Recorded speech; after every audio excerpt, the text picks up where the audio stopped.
Internet. Je to celosvetová sieť prepojených počítačov, ktorá umožňuje prenos dát a spája miliardy ľudí. Ale kedy sa to začalo?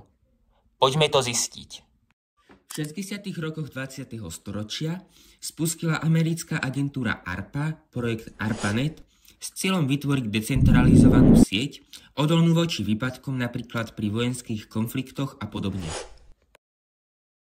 Kľúčovým momentom bolo v roku 1969 prvé spojenie medzi počítačmi na Kalifornskej univerzite v Los Angeles a Stanforde, založené na technológii paketového prepínania, čo je spôsob prenosu dát, pri ktorom sa informácie rozdelia na malé časti zvané pakety, ktoré cestujú sieťou samostatne rôznymi cestami a na cieľovom mieste sa znovu poskladajú.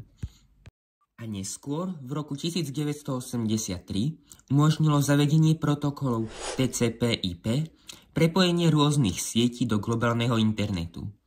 Inak protokol TCP/IP je súbor pravidiel, ktoré umožňujú počítačom komunikovať a vymieňať si data na internete. TCP rozdeľuje data na pakety, zabezpečuje ich správny prenos a poskladanie, kým IP určuje adresy a smeruje pakety na správne miesto v sieti. Internet je globálna sieť, ktorá spája miliardy zariadení, ako sú napríklad počítače, smartfóny a servery. Umožňuje posielať data, ako sú správy, videá či web stránky, kamkoľvek na svete. Funguje na paketovom prepínaní TCP/IP a DNS, ktorá premieňa názvy ako napríklad Google na IP adresy, aby počítače našli správny server. Do komentárov mi napíš, na aký účel najviac využívaš internet a na aké témy by som sa ďalej mohol zamerať. Daj odber a like a ďakujem za sledovanie videa.